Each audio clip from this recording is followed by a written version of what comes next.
अस्सलामुअलैकुम। आप सब लोग कैसे हैं? उम्मीद है सब अच्छे होंगे। इस वीडियो में हम एक पैराग्राफ की ट्रांसलेशन करने वाले हैं। हम देखेंगे किस तरह से हम किसी पैराग्राफ को ट्रांसलेट कर सकते हैं, किसी पेचीदा से पेचीदा सेंटेंस को किस तरह से ट्रांसलेट किया जाता है उसके मीनिंग को निकालते हुए।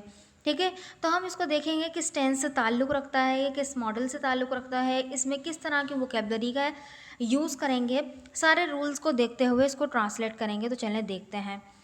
सबसे पहले इस पैराग्राफ को मैं पढ़ देती हूँ। रट्टाबाजी एक मर्ज़ है, इससे तलबा में एतमाद पैदा नहीं होता। वो खुद इन्हिसारी नहीं सीख पाते। जब एक मरतबा इसकी लत पड़ जाए तो उससे पीछा छुड़ाना मुश्किल हो जाता है। असातिज़ा का फ़र्ज़ है कि वो इब्तदाई सतह पर ही तलबा में एतमाद पैदा करें और ऐसे तलबा की हौसला अफजाई करें जो ख़ुद तबसरा करने की सलाहियत रखते हैं। ऐसे तलबा बड़े होकर अच्छे कलमकार बन जाते हैं, वो दूसरों की अंधाधुंध तकलीद नहीं करते। तो ये हमारा पैराग्राफ है। मैं क्या करूँगी, एक एक सेंटेंस लेकर उसको एलेबोरेट करती जाऊँगी। तो चलें देखते हैं। पहला सेंटेंस है रट्टाबाजी एक मर्ज़ है। इसकी पहले वोकैब देखते हैं।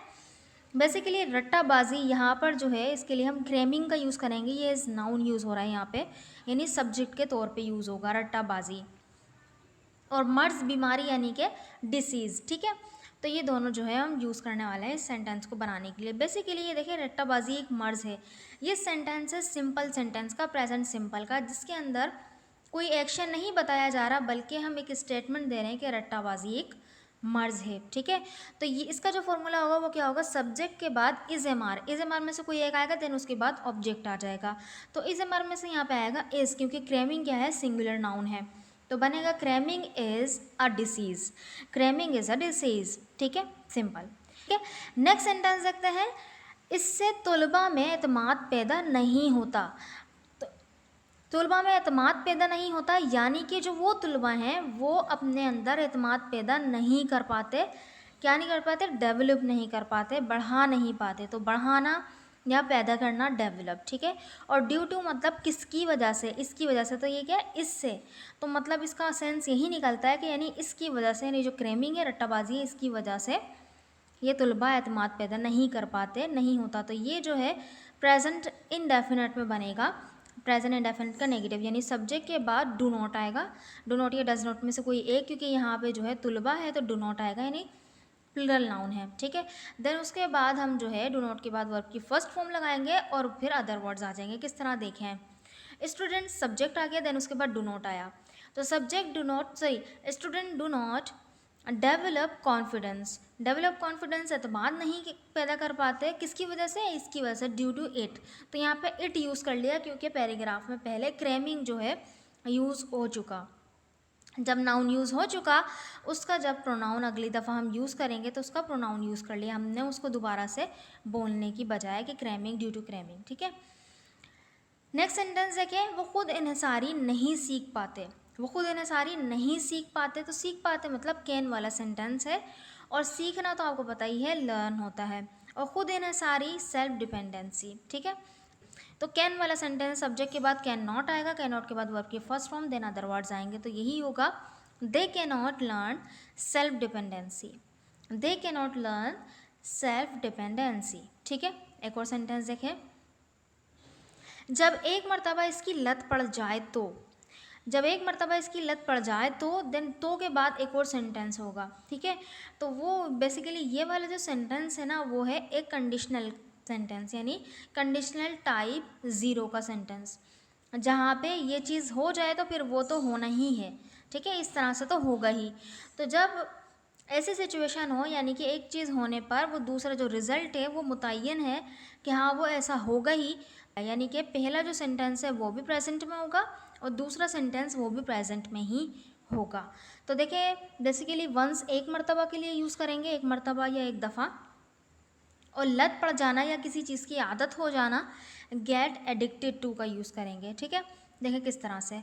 When once someone gets addicted to it, यानी कि इस क्रेमिंग की आदत पड़ जाए, फिर क्या होता है, इससे पीछे छुड़ाना मुश्किल हो जाता है।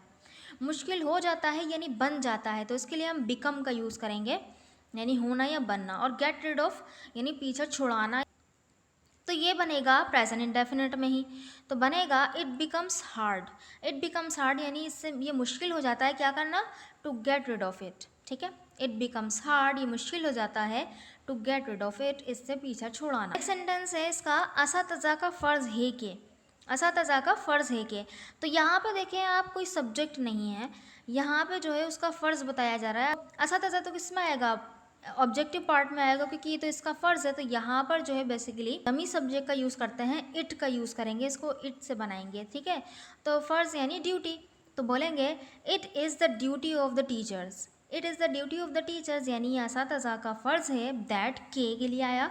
देन अगला सेंटेंस क्या है देखें, वो इब्तिदाई सतह पर ही तुलबा में एतमाद पैदा करें, वो इब्तिदाई सतह पर ही तुलबा में एतमाद पैदा करें, यानी अगर हम इसको देखें तो हम असातज़ा के लिए एक मशवरा टाइप देना चाह रहे हैं कि जब उनको इस तरह से करना चाहिए, तो शुड से ही हम इसको बनाएंगे, यानी सब्जेक्ट के बाद शुड आएगा, शुड के बाद हम जो है वर्ब की first form then other words आ जाएंगे। तो यहाँ पर देखें कॉन्फिडेंस, एतमाद, ये तो आपको पता ही है। इब्तिदाई सतह पर इसके लिए हम यूज़ करेंगे अर्ली एज, ठीक है। तो देखें किस तरह, दे should develop, they should develop यानी असातज़ा को चाहिए, तो दे का यूज़ कर लिया क्योंकि हमने असातज़ा का जो वर्ड है वो पहले यूज़ कर लिया, यानी it is the duty of the teachers that they should develop confidence in students at an early age, ठीक है। तो दे शुड डेवलप कॉन्फिडेंस, उन्हें एतमाद पैदा करना चाहिए, इन स्टूडेंट, स्टूडेंट के अंदर, तलबा में, एट एन अर्ली एज, इब्तिदाई सतह पर। नेक्स्ट सेंटेंस है कि वो ऐसे तलबा की हौसला अफजाई करें जो खुद तबसरा करने की सलाहियत रखते हैं। तो यहाँ पर जो है हौसला अफजाई करना, इंकरेज, क्योंकि ये जो है वो ऐसे तलबा की हौसला अफजाई करें, तो वो जो पिछला वाला है ना शुड वाला, उसी का ये सेंटेंस आगे चल रहा है, और का यूज़ किया है। तो एंड के बाद हम कोई हेल्पिंग वर्ब ना लगाते हुए डायरेक्ट वर्ब लगा देंगे, यानी कि इंकरेज, यानी वही वाली फीलिंग आ रही है ना, यानी उनको इस तरह से करना चाहिए, तो वही सेंटेंस चलता हुआ रहा है। एक दफ़ा हमने शुड का यूज़ कर लिया, तो उसी लाइन में दोबारा से यूज़ करने के बजाय हम एंड के बाद वर्ब की फर्स्ट फॉर्म लगा देंगे, जो कि शुड के बाद आती है। और ख़ुद का तबसरा मतलब सेल्फ एनालिसिस, यानी अपने पास से जो वो लिखते हैं वो चीज़, ठीक है। तो बनेगा इंकरेज दोस हु हैव, जो रखते हैं, तो हु आया जो के लिए, हु हैव रखते हैं, हैव मतलब होना किसी के अंदर, एबिलिटी का होना, तो हैव द एबिलिटी सलाहियत रखते हैं, ऑफ सेल्फ एनालिसिस, खुद तबसरा करने की, ठीक है। तो and encourage those who have the ability of self analysis. Sentence देखें, ऐसे तलबा बड़े होकर अच्छे कलमकार बन जाते हैं, तो बन जाते हैं यानी कि वो जो है जब बड़े होते हैं तो वो क्या बनते हैं, अच्छे कलमकार बनते हैं। तो बनेगा ग्रो अप, बड़े हो जाना, और बिकम मतलब बनना। तो ऐसे तलबा यानी दीज का हम यहाँ पे यूज़ करेंगे, बोलेंगे दीज स्टूडेंट्स, ये सच टाइप ऑफ स्टूडेंट्स भी बोल सकते हैं कि दीज स्टूडेंट्स बिकम गुड, वो अच्छे क्या बन जाते हैं, writers, good writers, when they grow up, जब वो बड़े होते हैं, ठीक है। इस पैराग्राफ का लास्ट सेंटेंस देखें, वो दूसरों की अंधाधुंध तकलीद नहीं करते। 2 लाइनों पर मुश्तमिल एक लाइन आपके लिए भी है ट्रांसलेट करने के लिए, तो वो भी आप ट्रांसलेट कीजिएगा, पहले इसकी ट्रांसलेशन देख लें। वो दूसरों की अंधाधुंध तकलीद नहीं करते हैं, तो तकलीद करना मतलब उसको फॉलो नहीं करते, ठीक है। फॉलो नहीं करते ये प्रेजेंट इंडेफिनिट में ही बनेगा, डू नॉट आएगा, ठीक है। और जो है अंधाधुंध मतलब ब्लाइंडली का यूज़ करेंगे, तो यहाँ पे फॉलो तकलीद करना या पैरवी करना, और ब्लाइंडली अंधाधुंध बन जाएगा sentence, they do not follow others, they do not follow others, यानी कि वो दूसरों की तकलीद नहीं करते, ब्लाइंडली अंधाधुंध। आई होप कि आपको ये ट्रांसलेशन समझ में आ गई होगी। अगर आपको ये ट्रांसलेशन समझ में आई है, इस सेंटेंस को आप बनाकर ज़रूर कमेंट बॉक्स में लिखिएगा। हर एक शागिर्द को चाहिए कि वो रट्टाबाजी करने के बजाय हर टॉपिक को समझ कर पढ़े और याद करे। हर एक शागिर्द को चाहिए कि वो रट्टाबाजी करने के बजाय हर टॉपिक को समझकर पढ़े और याद करे। इस सेंटेंस को बनाकर ज़रूर कमेंट बॉक्स में लिखिएगा, ताकि मुझे पता चले कि आपको वीडियो समझ में आई कि नहीं। अगर आप इस तरह की ट्रांसलेशन वीडियोस इस चैनल पर देखते रहना चाहते हैं तो मुझे कमेंट बॉक्स में ज़रूर बताइएगा। Thank you so much.